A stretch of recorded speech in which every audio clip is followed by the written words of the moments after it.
o iniciar hoy con el tema de la primera ley de la termodinámica, específicamente en los sistemas cerrados. Entonces, por el chat yo les estoy compartiendo un link de Nearpod. La idea es que vayan ingresando todos, porque ahí vamos a hacer unas actividades. Entonces, tenerlo presente. Entonces, bueno, confirmar, todos estamos acá ya. Sí, estamos todos, o casi todos.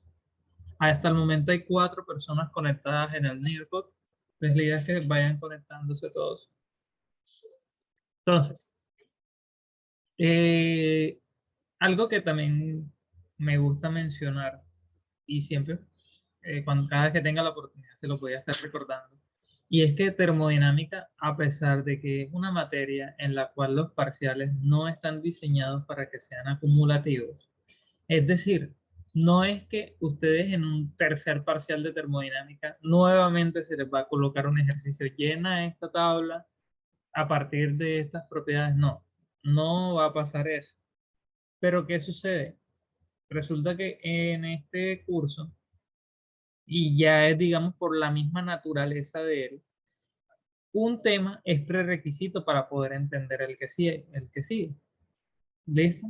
O sea, no es que ustedes ahora ya aprendieron a usar tablas y luego ya no van a usarlas más, sino que por el contrario, la tabla va a ser la base para encontrar alguna propiedad que van a tener que implementar en una fórmula que venga posteriormente. Es lo que me refiero. O, por ejemplo, el tema de los gases. Usar la ecuación de estado para poder hallar, por ejemplo, el volumen que necesitas para calcular el trabajo, que vamos a hablar sobre eso ahora. Entonces, importante como tener eso en mente.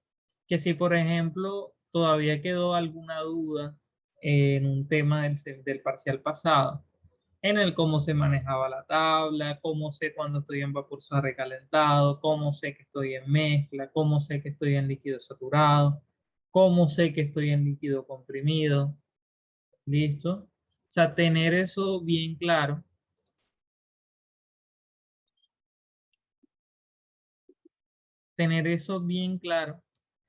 porque lo van a necesitar.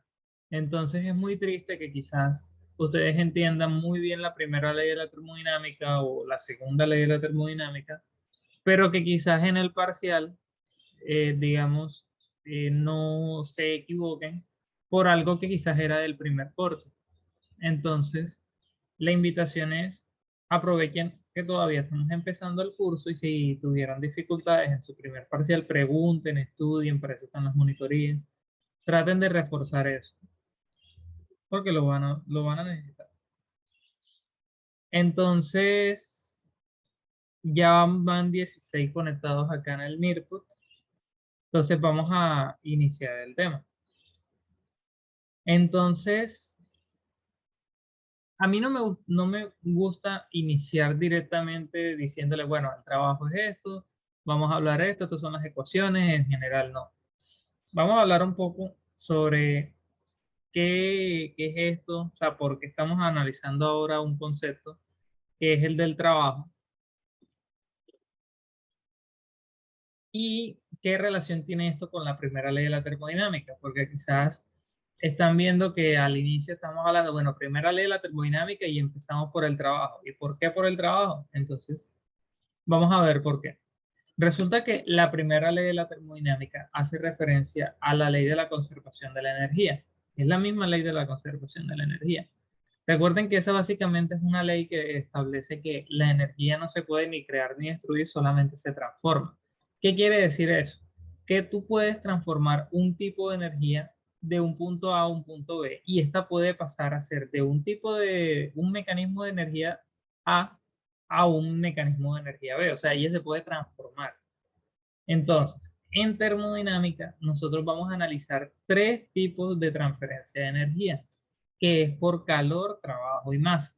O sea, básicamente nosotros vamos a ver 3 mecanismos de transferencia de energía. Vamos a ver por calor, vamos a ver por trabajo y vamos a verlo por masa. Y resulta que la primera ley lo que establece es cómo esas formas de transferencia de energía interactúan entre ellas en un sistema y cómo esto ocasiona los cambios en sus propiedades. Entonces, para poder aplicar la primera ley de la termodinámica, hay que primero conocer muy bien estos mecanismos de transferencia de energía para poder aplicarlos. Entonces, por eso es que estamos empezando por el trabajo. Ahora, ¿por qué no iniciar por los otros dos? Resulta que la masa se da es cuando hay algún tipo de transferencia de masa que entra o sale de tu sistema.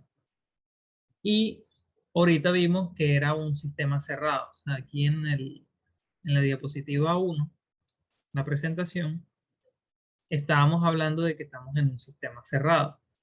¿Listo? ¿Qué quiere decir que es un sistema cerrado? Que no hay transferencia de masa. Y eso va a ser el tema de este segundo parcial. Luego, en su tercer parcial, vamos a ver qué ocurre cuando hay transferencia de masa. Entonces, por eso acá no estamos hablando todavía de masa. Nada más vamos a hablar de calor y trabajo. ¿Pero qué implica eso? Que hay que entender muy bien cuáles son las diferencias entre ellos.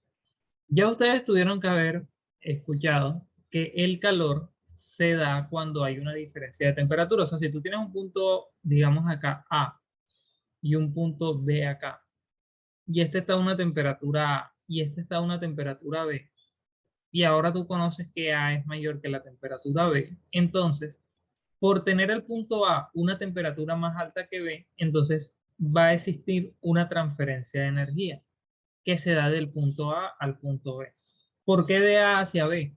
Porque como este es el que tiene mayor temperatura, esa es la dirección. O sea, eso es lo que indica hacia dónde se transfiere la energía. Y ese mecanismo de transferencia de energía que se da a partir de una diferencia de temperatura es lo que nosotros conocemos como calor. ¿Listo? Entonces, para que sea transferencia de energía por calor, obligatoriamente debe haber una diferencia de temperatura. ¿Ok? Pero entonces, ¿qué pasa con el trabajo? A diferencia del calor, el trabajo no necesita o sea, no necesita que haya una diferencia de temperatura. ¿Listo? El trabajo usualmente se puede transferir por otros medios, ya sea por movimiento mecánico, ya sea por una diferencia, por ejemplo, de corriente. En general, cualquier forma de mecanismo de transferencia de energía que se dé de un punto a otro en donde no esté involucrada una diferencia de temperatura. ¿Listo? A eso nos vamos a referir con el trabajo. Ahora, en el título que ustedes ven acá en pantalla, estamos hablando específicamente de un tipo de trabajo que va a ser muy relevante para el curso, que es el trabajo de frontera móvil. ¿Qué quiere decir trabajo de frontera móvil? Quiere decir lo siguiente. Imagínense el émbolo. O sea, aquí ustedes tienen una definición, pero vamos a tratar de interpretarlo. Ustedes tienen acá el émbolo y luego el émbolo se mueve. Entonces, cuando se mueve, existe entonces una diferencia de altura que ocurre de un punto A a un punto B, o sea, el émbolo se desplaza hacia arriba. Esa energía que fue necesaria para mover el émbolo es la que se conoce como trabajo de frontera. ¿Listo? ¿Y por qué se le llama trabajo de frontera? Resulta que nosotros cuando estamos analizando los sistemas termodinámicos, nosotros hablamos de algo que se llama los límites de frontera, que son ese punto, esa línea imaginaria en la cual subdivide nuestro sistema del universo en general. Acá hago referencia con eso. Si tú estás analizando este émbolo, a ti no te interesa si este émbolo está ubicado en Colombia, si está ubicado en Argentina, si está ubicado en Estados Unidos, no importa eso. No te importa si está en una fábrica, no te importa si está en X lado, no. Simplemente estás analizando el émbolo como tal. ¿Por qué? Porque resulta que tú estás analizando las fronteras, estas que tú ves aquí en pantalla, estas punteadas. Solamente esa es tu zona de interés. Entonces tú estás analizando lo que ocurre dentro de esa frontera.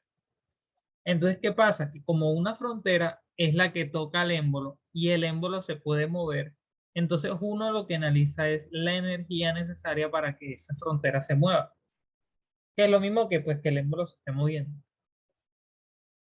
Entonces, cuando nosotros nos estamos refiriendo a trabajo de frontera,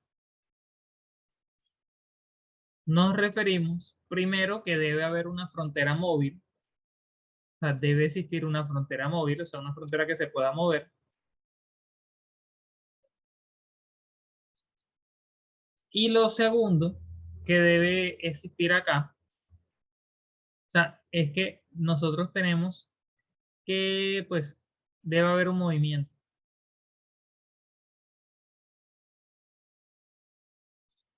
¿Listo?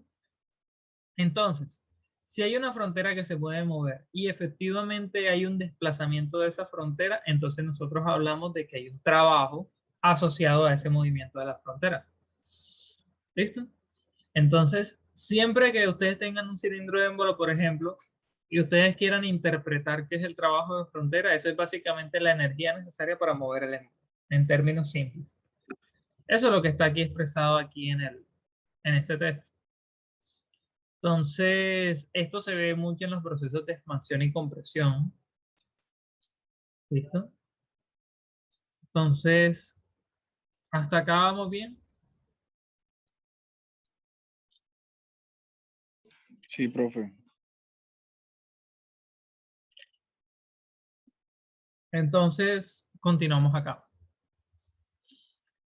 Acá estaríamos hablando de la definición de trabajo de frontera. ¿Ok? Trabajo de frontera. ¿Por qué hago la aclaración de que es el trabajo de frontera?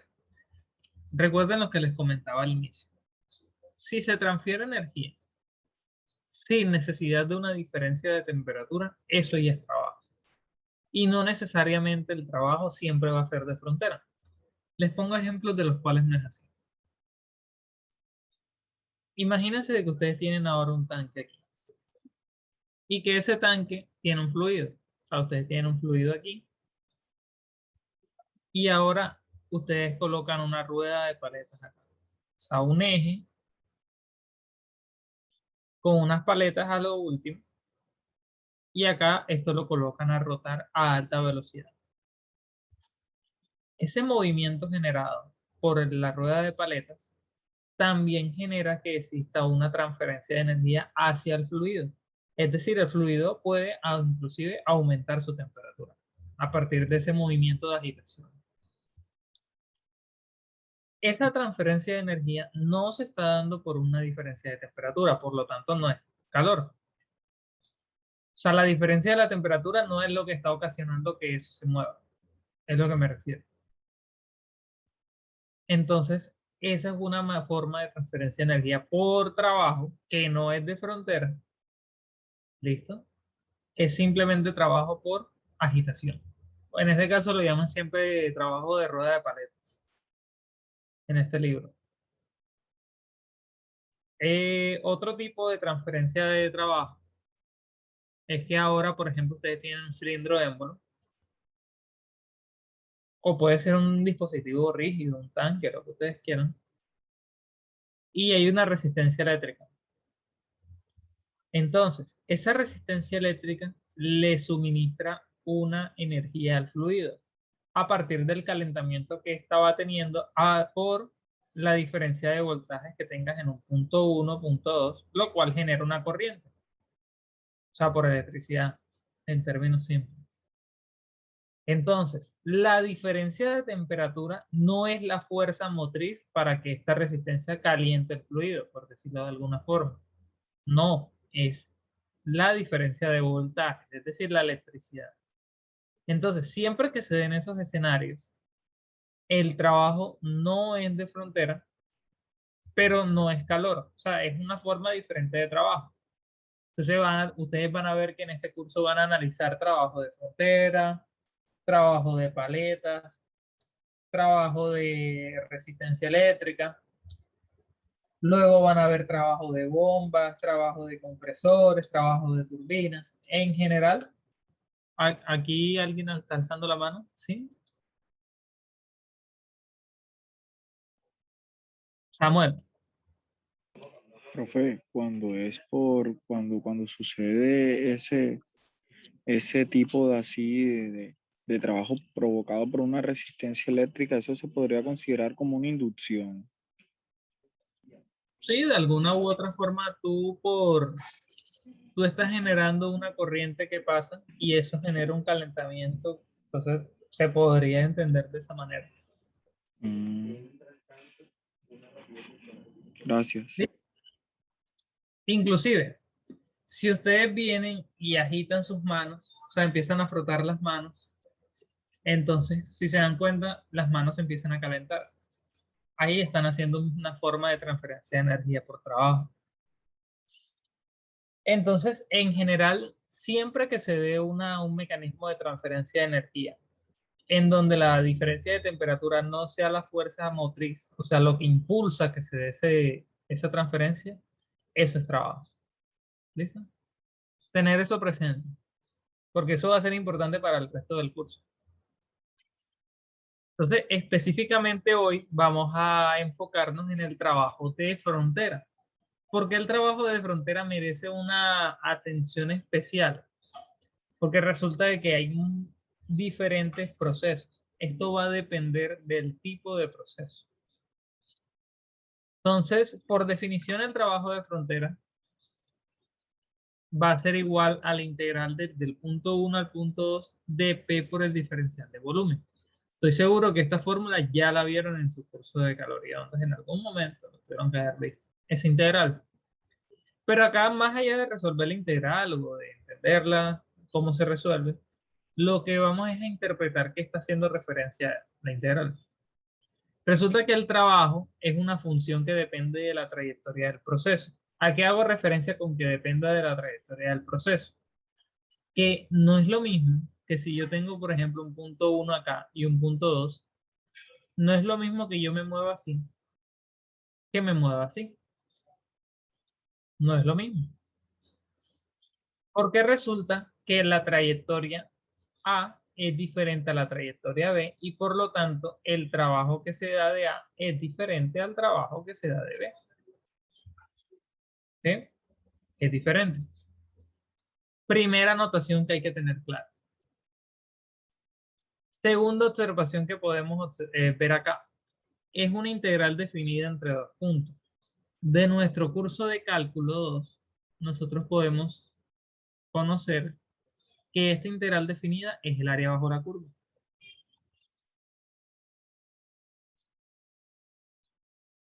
Entonces, el área bajo la curva entre un diagrama PV es igual al trabajo de frontera.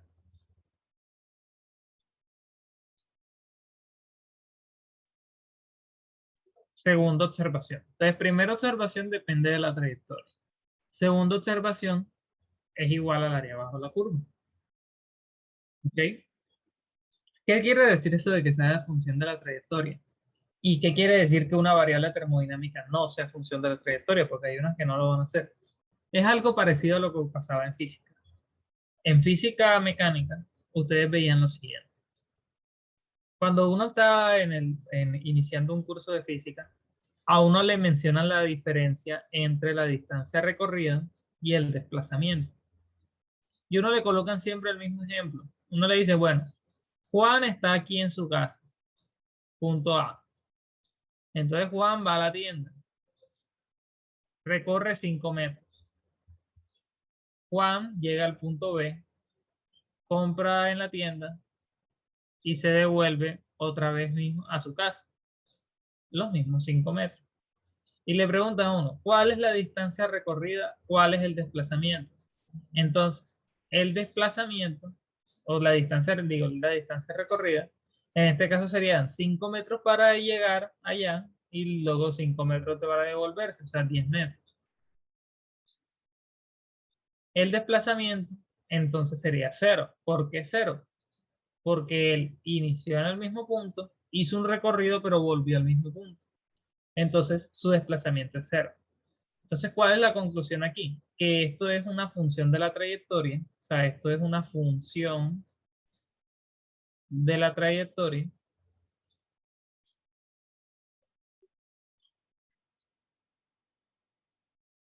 y el desplazamiento no lo es. ¿Listo? Solamente depende de su punto inicial y final. Lo mismo ocurre acá. Cuando una variable termodinámica sea función de la trayectoria, va a importar demasiado el camino que va a llegar de un punto uno al punto 2. O sea, imagínense de que ustedes tienen acá un diagrama acá, y tienen este punto uno y tienen este punto 2 y hacen estos dos recorridos. Un recorrido lo hacen así. Luego, otro recorrido lo hacen por acá. Y supongamos que a alguien se le ocurre hacer el siguiente recorrido.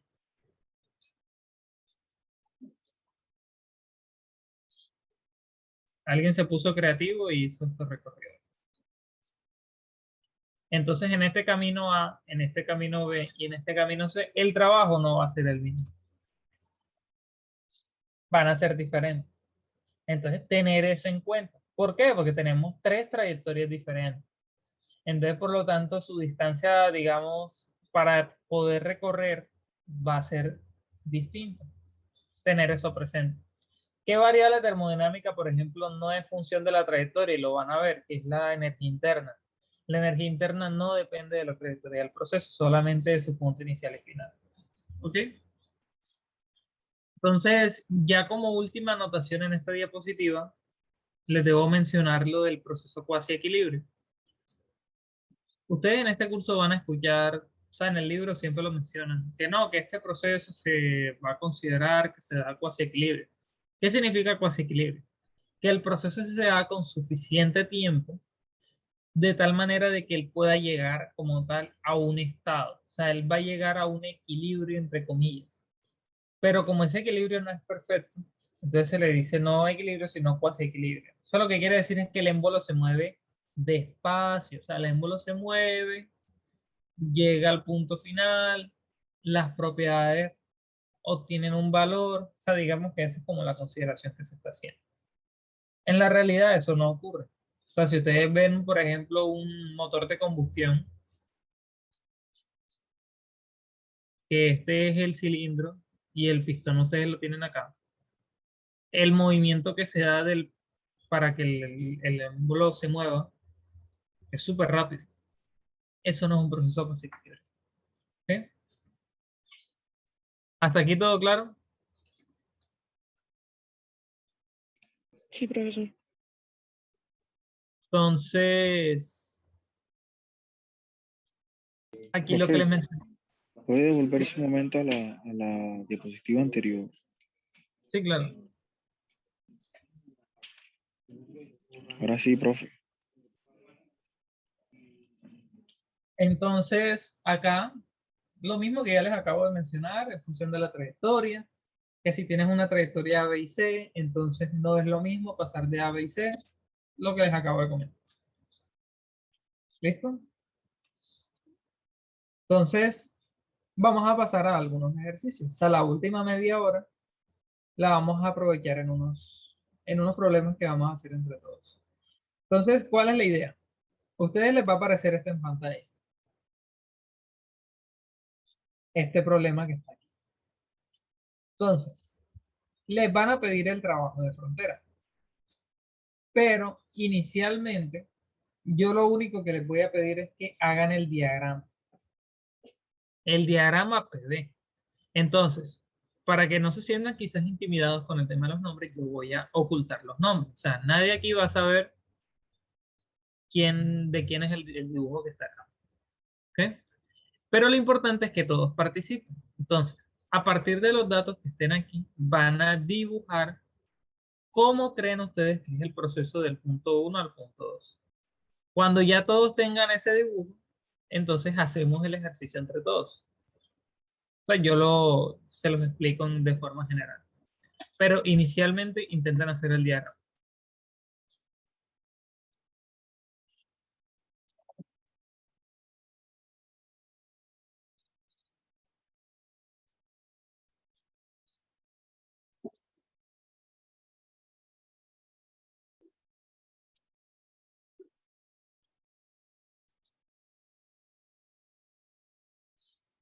algo importante que está acá. El problema te dice que es un recipiente rígido. Tengan eso presente. Listo, profe, ya lo mandé. Listo, todos vayan haciéndolo. No tengan miedo de equivocarse, no hay ningún problema. Esto no es evaluativo ni nada por el estilo, esto simplemente es para que ustedes practiquen.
Listo, ¿cómo vamos? Faltan todavía 3 personas.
Vamos.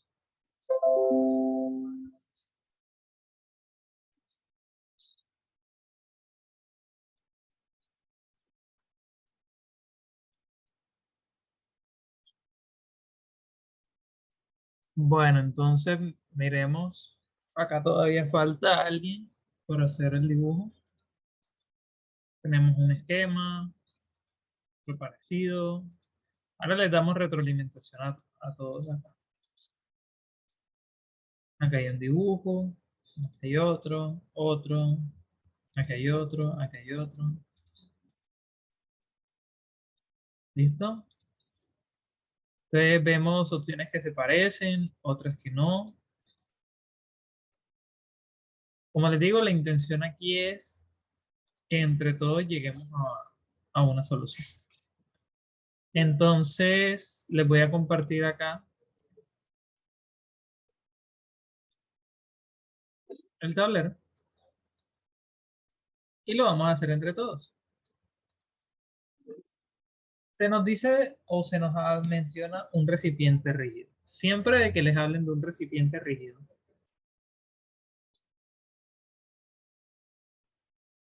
recipiente rígido, quiere decir que es un proceso que se está dando a volumen constante. ¿Sí? ¿Por qué? Porque eso resulta de que ustedes es como si tuvieran aquí, o sea, lo pueden visualizar de esta manera. Tienen acá un recipiente, un tanque, como su mente lo visualice, en el cual sus fronteras son fijas. O sea, tú tienes unas fronteras acá que ellas son fijas. Ninguna de ellas tiene un movimiento. Y como ninguna de ellas tiene un movimiento, entonces el recipiente se considera que es rígido. ¿Listo? Por lo tanto, el proceso se va a dar siempre a volumen constante.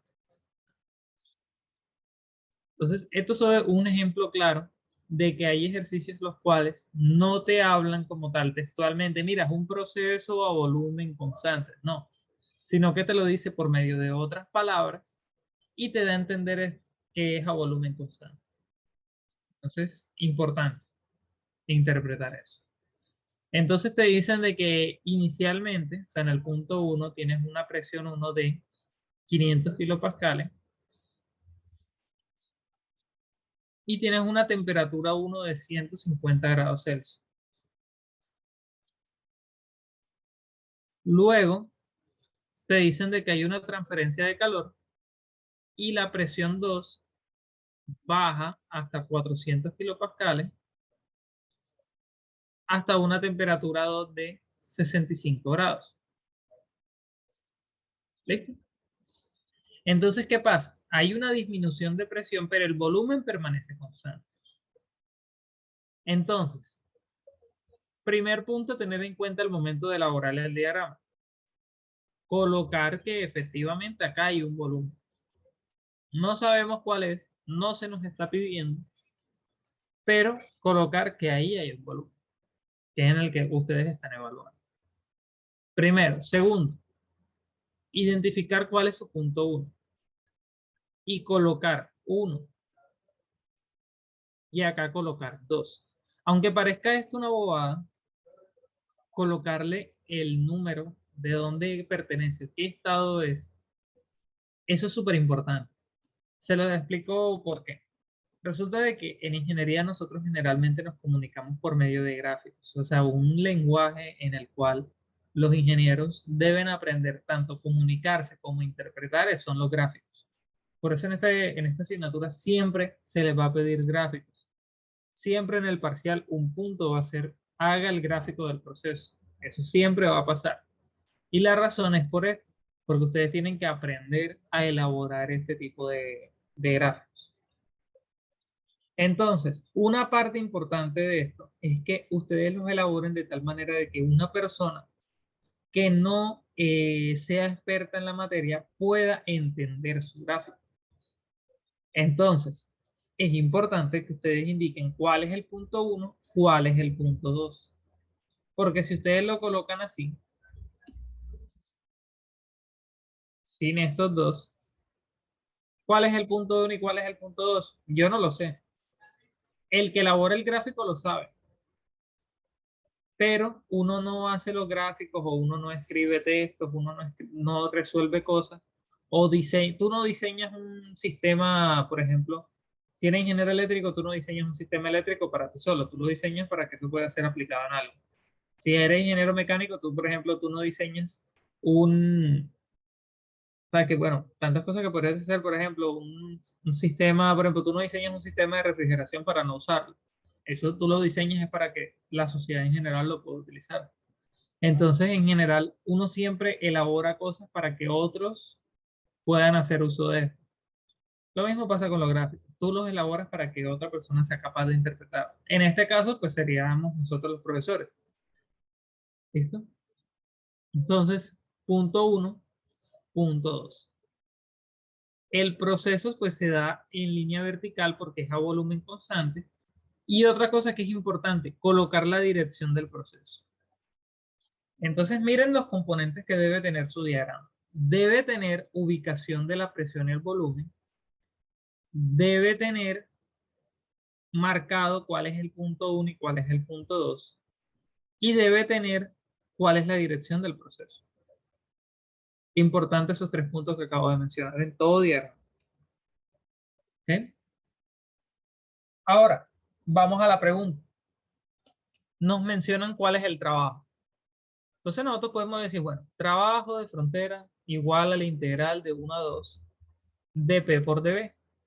Pero resulta que los gráficos te dicen a veces más que la misma ecuación. Porque recordemos que el trabajo de frontera es el área bajo la curva. ¿Y cuál es el área bajo la curva que está acá? Cero, A ver, profesor. cero, ¿cierto? No hay área bajo la curva. O sea, el área bajo la curva de una línea vertical es cero, porque ahí no hay como tal, no hay ningún área. Entonces, uno puede decir automáticamente que esto es cero.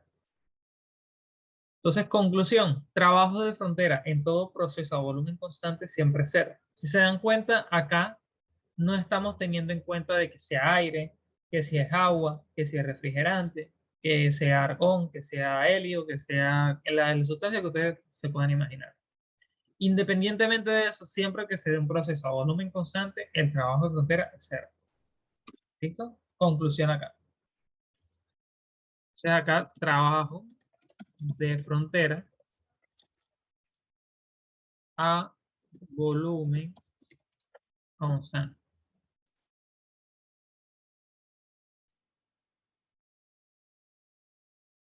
¿Listo? Continuamos. Acá hay dos personas que no participaron. La idea es que participen.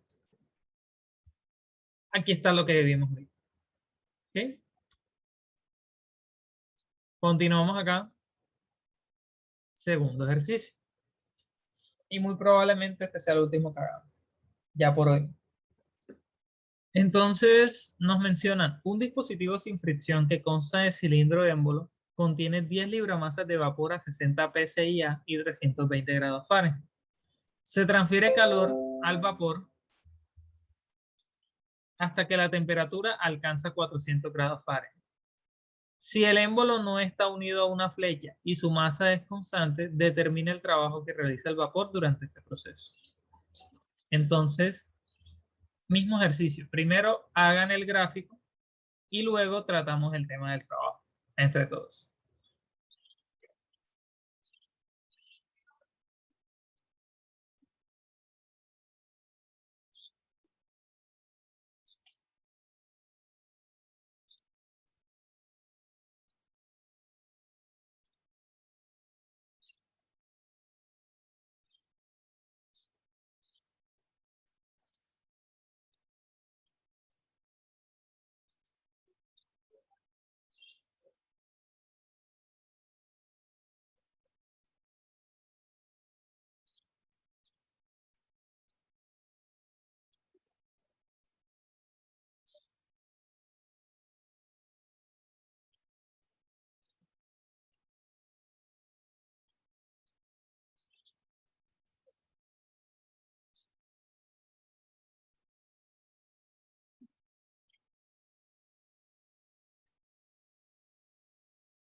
Bueno, faltan todavía por elaborar el dibujo. Son los mismos de ahorita. Vamos, ya que participen.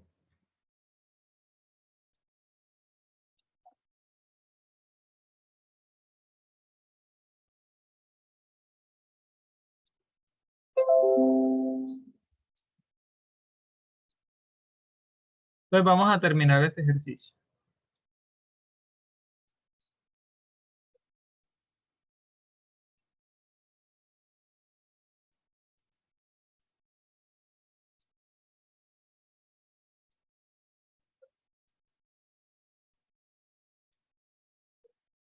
Nos mencionan lo siguiente. Un dispositivo sin fricción consta de cilindro émbolo, contiene 10 libramasas de vapor a 60 psi y 320 Fahrenheit. Se transfiere calor hasta que la temperatura alcance los 40. Entonces determina el trabajo de frontera que realiza el vapor durante este proceso.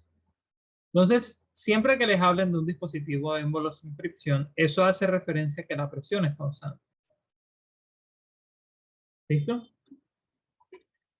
¿En qué escenario un cilindro émbolo no tiene presión constante? Se los anoto acá.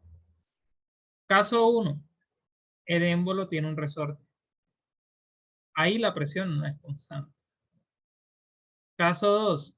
El émbolo se encuentra con unos topes, ya sea por encima o por debajo, pero estos topes hacen que la presión ya no sea constante cuando toca los topes. Y un tercer caso es cuando el mismo enunciado te dice de que es carga variable. O sea, si el émbolo tiene carga variable, automáticamente ya la presión no es constante. Pero mientras tanto, si simplemente le dice, no, un émbolo sin fricción o un émbolo bajo la acción de su propio peso, esa es presión constante. Entonces, te dicen de que la presión 1 es de 60 psi y como nos dicen de que es sin fricción, entonces eso iba a ser igual a la presión 2. El volumen ya no lo dan en el diagrama. Si lo pueden ver en el diagrama, ya tenemos volumen 1, volumen 2. Entonces, eso legalmente te tocaría obtenerlo a ti a partir de las tablas termodinámicas. Entonces, primer paso, identificar cuál es el punto 1. Luego, cuál es el punto 2.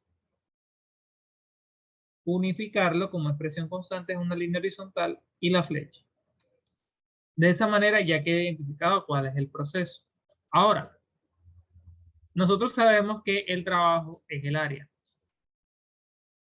Entonces aquí hay dos maneras de resolver este ejercicio. Una por la integral, dos calculando el área directamente. ¿Qué figura geométrica? Les pregunto, ¿qué figura geométrica es la que estamos observando ahí en pantalla? Rectángulo, profe. Es un rectángulo, ¿cierto? ¿Y cuál es el área de un rectángulo? Base por altura, ¿cierto?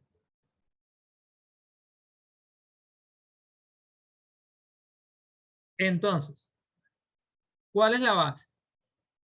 B2 es todo esto, ¿cierto? Esto es B2. La distancia de 0 hasta B2 es esa. Y la distancia de 0 a B1 es esta. Exacto, profe, ¿no sería B2 menos B1 por 60? Sí, o sea, es exactamente sí, pero vamos a sacarle en términos de ecuación. O sea, sería volumen 2 menos volumen 1. Y acá tendríamos presión. Entonces, el área sería la base por altura, o sea, presión por B2 menos B1. Es decir, este es el trabajo. Donde la altura es la presión. Entonces, si se dan cuenta, ya obtuvimos cuál es la fórmula de presión de trabajo de frontera a presión constante.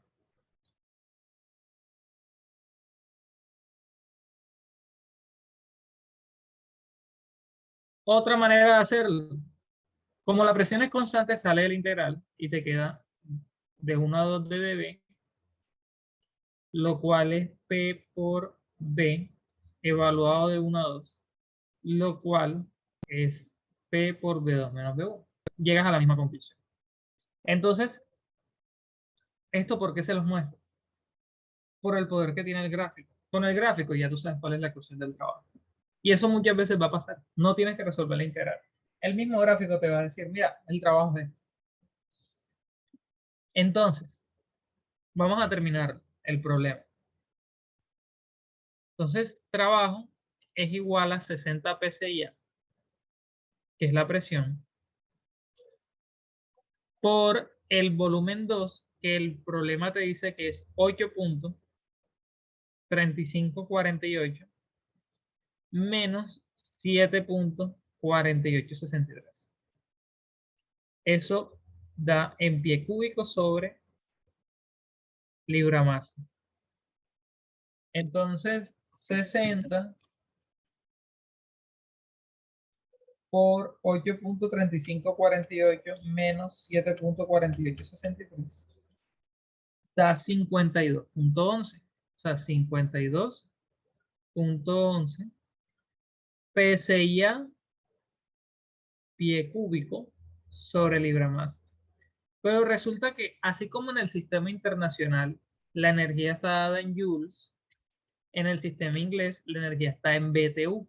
Y aquí no tenemos BTU, acá tenemos PSI pie cúbico sobre libra masa. O sea, eso no es BTU. Eso casi siempre pasa con el sistema inglés. Hay que hacer conversiones. Entonces ustedes se van a su libro, en la primera página, donde dice energía, calor y no sé qué, dice acá BTU. Un BTU es igual a 5.40395 PSI por pie cúbico. Esa es la conversión que nos interesa. Entonces, un BTU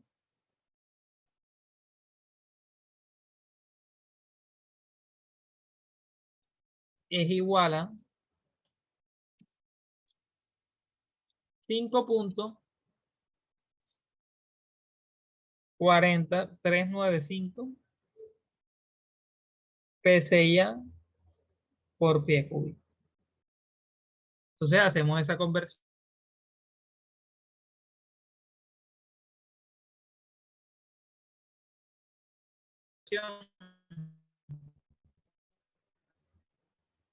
por pie cúbico entre libra masa.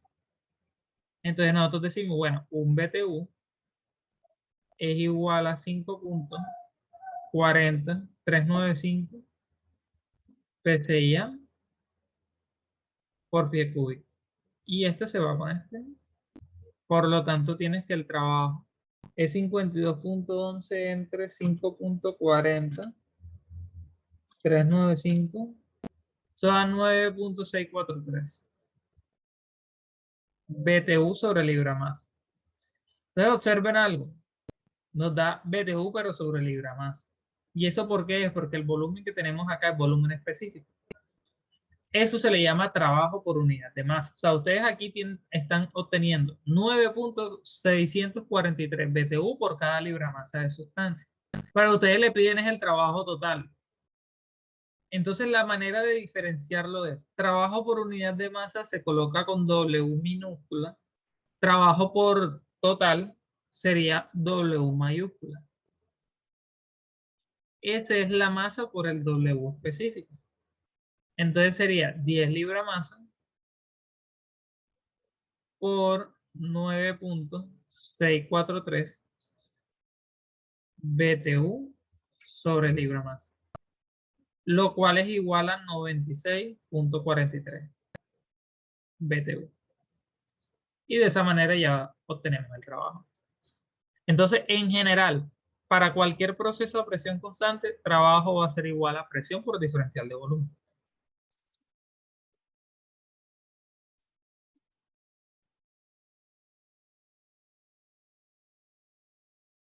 ¿Alguna duda?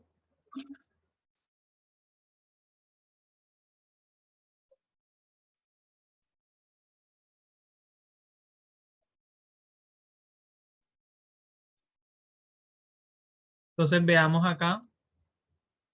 Este está bien. Acá faltó el 1 y 2. Acá este está bien. Acá faltó el 1 y 2. Acá, bueno, faltó efectivamente cuál es 1, cuál es 2. Acá está bien. Acá está bien. Bueno, acá el 1 y 2 están invertidos. Acá faltó saber cuál es 1 y 2. Acá también están invertidos. Acá falta cuál es 1 y 2, falta cuál es 1 y 2, falta cuál es 1 y 2. Acá la presión no es constante, acá sería lineal. Entonces, si se dan cuenta, el gráfico te puede decir mucha información y hacerlo bien puede hacer que el problema salga bien o no salga bien. Entonces, ¿tienen alguna duda? ¿Se entendió todo? Ya por hoy ya llegaríamos hasta este punto. Quedaría faltando el proceso isotérmico y el proceso politrópico. Eso lo estarían tratando el próximo martes.